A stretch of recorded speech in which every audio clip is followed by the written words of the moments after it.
isso eu acho que é uma dor que todo mundo tem, não só no mercado digital. Às vezes é até uma desculpa, uma objeção que a pessoa tem ali para não dar o primeiro passo. Fala que o mercado digital está saturando e tem medo disso acabar um dia. Você acha que o mercado digital está só começando? Você acha que ainda tem muita oportunidade, muita coisa para surgir ainda aqui no Brasil para facilitar a vida das pessoas? Muita coisa. Vocês veem os investimentos que o Facebook, TikTok, todos eles estão trazendo para dentro desse ecossistema. Esse ecossistema está começando agora, sabe? Então, por mais que o mercado ele tem muita gente nele, mas é um mercado que vai substituir muita coisa do offline. Então, não é que hoje em dia você vai falar assim, vou comprar de algum conteúdo financeiro, tem N opções. Só que não é o problema, isso não é um problema, isso é um ponto positivo que cada vez mais a qualidade do que você está comprando no digital vai ser maior.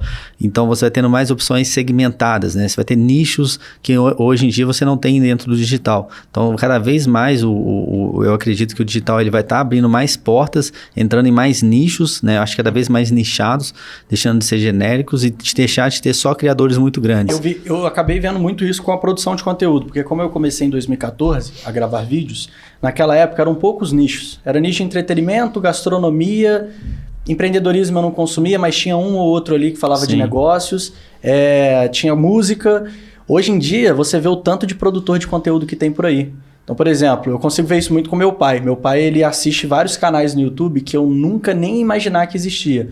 Tipo, caminhoneiro que mostra a rotina dele na estrada. E o cara pega, 400 mil visualizações por vídeo, tá ganhando mó grana com AdSense. E aí, do nada, ele vai e começa a assistir caras que viajam pelo mundo,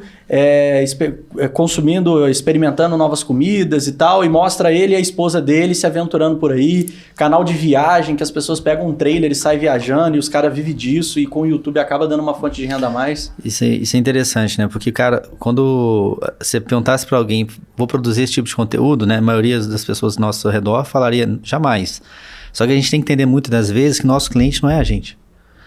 Nosso cliente não tem as mesmas necessidades da gente. Então, por isso que a gente tem que ter empatia de entender, cara, quem que a gente quer atender, né? Então, assim, talvez não seja nosso perfil também de vender esse tipo de conteúdo mesmo, né? Mas o que eu tô falando é que existem nichos para tudo, cara. Então, assim, a gente vê de tudo, né? Na Listing é uma plataforma bem mais aberta do que as outras plataformas. Então, a gente permite vários tipos de conteúdos lá.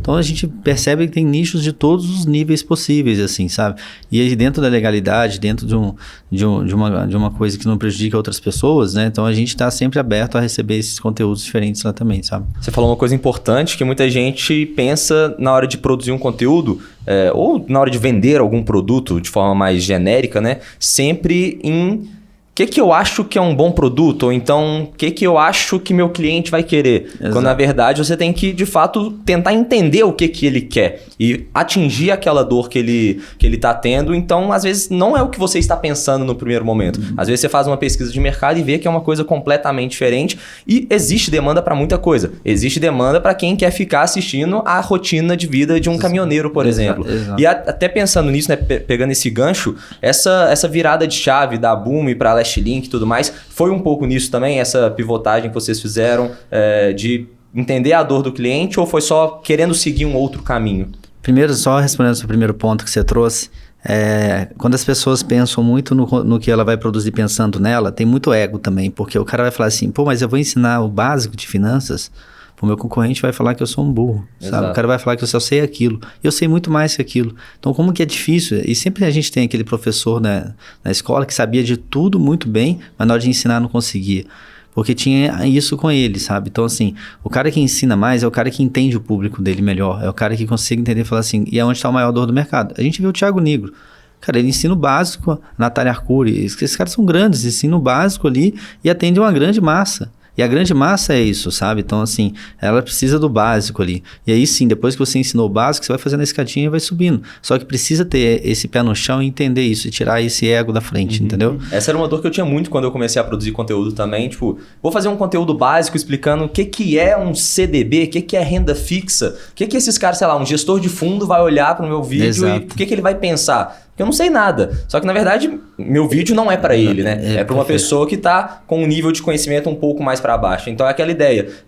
Você não tem que sempre pensar que você vai ensinar sobre o topo ali da escada. Se você tá no terceiro degrau, mas tem alguém que tá lá no primeiro, você pode puxar essa pessoa pro terceiro também e tá tudo certo. E se você pensa no topinho da pirâmide, a maioria tá, a grande massa tá embaixo ali mesmo, sabe? Então você tem que conseguir, se você quer atingir um volume grande de mercado, começar a atingir ele para você ir subindo.